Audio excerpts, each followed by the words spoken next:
You're going to miss all of it. Not the stuff you already know about, the vacations, the birthdays, the sequels. I mean the real show. Because the universe has a schedule, a wild, gorgeous, slightly terrifying schedule of events already locked in, and almost every single one of them is timed to go off long after our time. The sky is going to rearrange itself, the oceans are going to boil. Two galaxies might smash together over the spot where your town used to be, and at the very end, trillions upon trillions of years from now, there's a final event so vast and so complete, it makes everything else look like a warm up. That's where we're climbing, and we're going to climb all the way up to it. 10 things the universe is scheduled, from the near future to the literal end of everything. And the last thing you leave behind? It's smaller than you think, and it lasts longer than you'd ever believe. Let's start close to home. Look at Jupiter right now, and you'll find a storm staring back. The Great Red Spot. It's an anticyclone, a spinning hurricane the color of rust, and it's been howling for at least 190 years. Ever since astronomers first tracked it continuously in 1831, a storm may have sat in that same spot as far back as the 1600s, but here's the twist most people get wrong. Recent research suggests that older storm probably died, and the one you see today is a different one that grew up later. Here's the part that gets me either way. This single storm is wider than the entire planet Earth. You could drop our whole world into it and it would just keep spinning around the drain. And it's dying. When astronomers measured it in the late 1800s, the spot stretched about 40,000 kilometers across. Today it's barely 16,000. It's shrinking, it's getting rounder, and it's speeding up as it tightens, the way a figure skater spins faster when she pulls her arms in. Nobody knows exactly when it finishes. Could be a few decades, could be a couple of centuries, but the trend points one direction and that direction is gone. Think about what that means. There is a feature on another planet, the most famous storm in the solar system, the thing on every textbook cover, and it is quietly closing its eye. Every human who ever looked up and saw it, saw a thing that will not be there for the people who come after. You are living in the last generations who get to watch Jupiter with its eye open. Here's a thing nobody tells you. The constellations are a lie. Not a mean one, just a temporary one. Every star you can name is moving. The Big Dipper, Orion, the whole zodiac, they're not a fixed pattern, they're a freeze frame. Stars drift across the sky at their own speeds, and given enough time, the pictures fall apart. In about 100,000 years, the Big Dipper won't be a dipper anymore, it'll be a smear. Every constellation your ancestors used to navigate, to plant crops, to tell stories, all of it slowly melts into a new sky that no human ever named. But here's the one that really lands. Look at Orion. Find the bright reddish star at the shoulder, that's Betelgeuse, a red supergiant somewhere between 500 and 700 light years away. The distance is genuinely hard to pin down, but it's so enormous that if you dropped it where our sun sits, it would swallow Mercury, Venus, Earth, Mars, and reach out toward Jupiter. Betelgeuse is going to explode. It's near the end of its life, and when a star that size dies, it goes supernova. It collapses and then detonates. For weeks, maybe months, it will be bright enough to see in broad daylight. Roughly as bright as the full moon squeezed into a single point of light. It would cast faint shadows at night. Now, honesty time, because I said I'd be straight with you. Astronomers can't pin the date. It could be tonight. It could be 100,000 years from now. On a cosmic clock, those are basically the same instant. But on your clock, they're the difference between everything and nothing. Somebody gets to look up and watch a star die. Statistically, that lucky witness isn't in our lifetime. You've heard that the continents drift. What you might not have sat with is that they drift in circles. They gather, they smash into one supercontinent, they sit for a while, then they crack apart and scatter, and then they come back. It's happened before. Pangaea, the famous one, was about 300 million years ago. We're in the scattered phase right now. In roughly 250 million years, they reassemble. Geologists already have a name for the next one, Pangaea Ultima.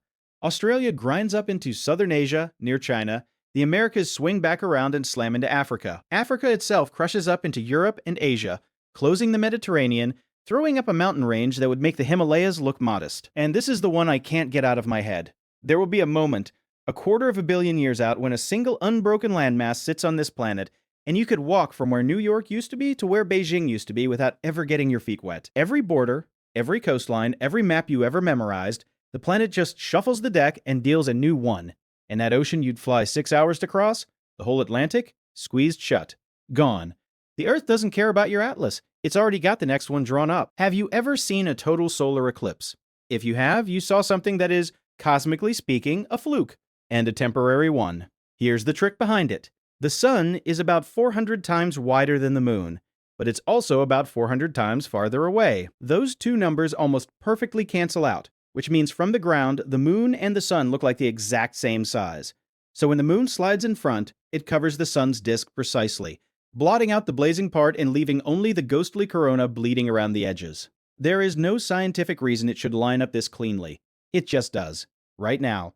But the moon is leaving. It's drifting away from Earth about 3.8 centimeters every year, roughly the rate your fingernails grow. Slow, but it never once lets up. And in a few hundred million years, maybe as much as 600 million, the moon will be far enough away that it can no longer fully cover the sun. When it passes in front, there'll always be a ring of fire left over. Annular eclipses only. The total eclipse, that perfect black hole punched in the daytime sky, will be over. Permanently. And nobody talks about this. You are alive during the exact narrow window when the geometry works. Not too early when the moon was too close and too big. Not too late when it's too far and too small. Right now, you live in the brief golden age of the perfect eclipse, and you probably didn't even know it was a limited time offer. Forget the sun exploding for a second, that's way later.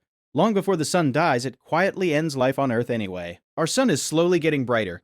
It's been doing it the whole time. It's about 30% brighter now than when it first switched on. And it keeps going. In roughly 1 billion years, the sun will be pouring out so much energy that Earth crosses a line. The oceans start to evaporate faster than they can recover. Water vapor floods the atmosphere, which traps even more heat, which boils off even more water. A runaway greenhouse, the same process that turned Venus into a 460-degree pressure cooker. The seas go up as steam, the rivers dry, the blue planet turns beige. That's the end of the story here. Not a comet, not an asteroid, just the sun turning up the dial one notch too far. And I want you to feel the time scale, because 1 billion years is a number your brain refuses to hold. Complex life has existed on Earth for maybe 600 million years, so the runway that's left before the water's gone is longer than the entire history of animals up to now. That's the good news buried in the dread. There is so much time left, an ocean of it, most of it long after us. Right now, there's a galaxy coming for us.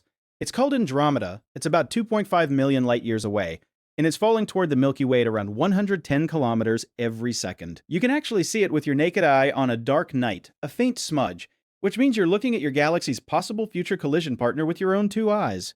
Now, for decades, everybody said this was a done deal. The two galaxies will merge in about 4 billion years.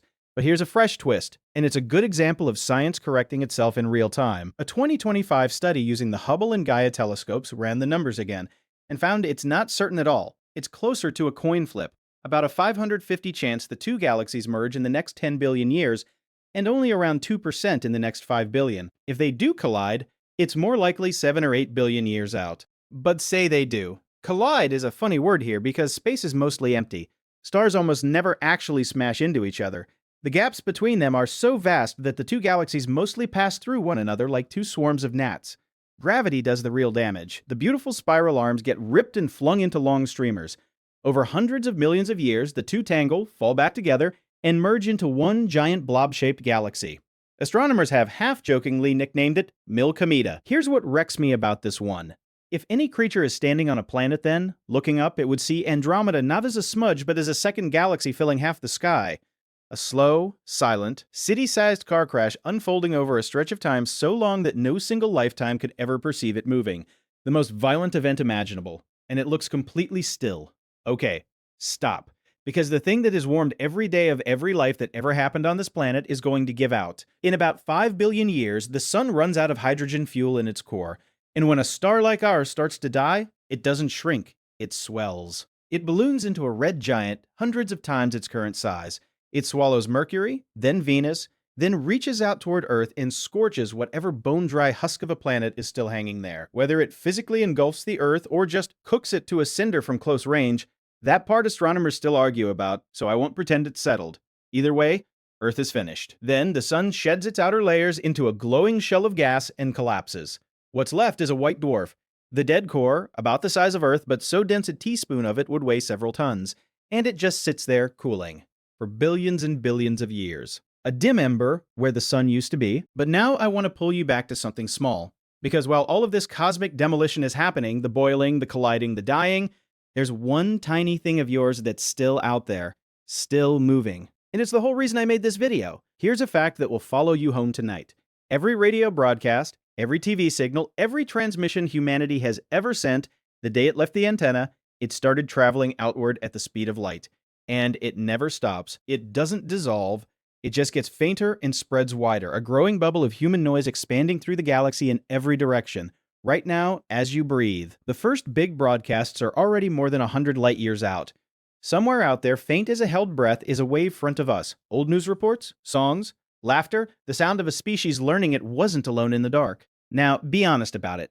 By the time that signal reaches the stars, it's so faint it's almost certainly lost in the cosmic hiss, too weak for anyone to ever decode. But it's still out there, still expanding, still real. And then there are the Voyagers. Two probes we launched in 1977. They've left the solar system. Voyager 1 is more than 25 billion kilometers away and still climbing. Each one carries a golden record, a gold-plated disc with the sounds of Earth on it, a baby crying, waves on a beach, music, greetings in 55 languages. There's even the recorded brainwaves of a young woman in love encoded onto that disc drifting through space forever. And those probes will keep drifting for millions, maybe billions of years, long after the oceans boil, long after the sun dies, long after the Earth is a scorched rock or nothing at all. Sit with that, everything on this list erases us. The storm fades, the sky deforms, the continents crush, the sun swells, the galaxy shatters. But the last physical evidence that any of us existed isn't a monument or a pyramid or a flag. It's a whisper of radio and two tiny golden records drifting silently into the dark, carrying the sound of a species that was here, that looked up, that wondered. We will be gone. The whisper keeps going. That's the trace you leave. That's it. And honestly, it's kind of beautiful. Now the lights go out for real. Stars need gas to form. Every time a star is born, it burns up some of the galaxy's fuel, and the galaxy never fully gets it back. So there's a fixed budget of star-making material in the universe, and it's being spent. The big bright stars burn fast and die young. The small, dim, red dwarfs are stingy. They sip their fuel and can last for trillions of years. But even they run out. In about 100 trillion years, the last star finishes burning, and no new ones ever ignite. Astronomers call the age we live in now the Stelliferous Era, the era of stars. And it ends. The universe goes dark. Not dark like night, where there's always another star. Dark like a room with no bulb, no window, no dawn coming. A cold, black, starless universe drifting forward with nobody's light in it. And here's the scale that breaks my brain. That entire era of stars, the only chapter of the universe that has stars in it at all, the chapter that made every atom in your body, and every planet, and every possibility of life, is a thin sliver near the very beginning of the universe's real lifespan. We're not living in the middle of cosmic history. We're living in the opening minutes. The stars are a brief flash of light at the start of a night that lasts, essentially, forever. And now we reach the end of everything, the one I promised you at the very start. After the last star dies, what's left? Corzes, galaxies full of dead remnants, burnt-out white dwarfs, cold neutron stars drifting dead planets. Some people loosely call them zombie galaxies. No light. Just gravity slowly pulling the dead things together and black holes swallowing what remains, growing monstrous and lonely in the dark. But here's the thing almost nobody expects. Even the black holes don't last. A physicist named Stephen Hawking worked out that black holes aren't perfectly black. They leak.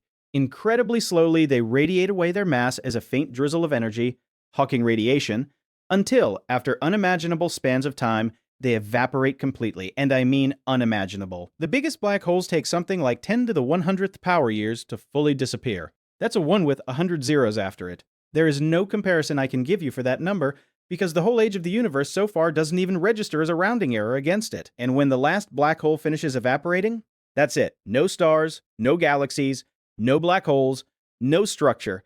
Just a cold, thinning fog of stray particles and faint radiation spreading out into a darkness that never changes again. Physicists call it the heat death of the universe. Nothing left to happen, nothing left to happen to. Forever.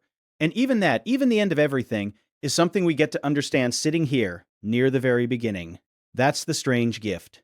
Now, I promised honesty, so this is the leading prediction, not the only one. There are other endings on the table. A big rip where the expansion of space itself tears everything apart, atoms and all, in a violent finale instead of a slow fade. We don't know for certain which one the universe chooses, but whether it goes out with a scream or a whisper, it goes out. So, go back to the start of all this.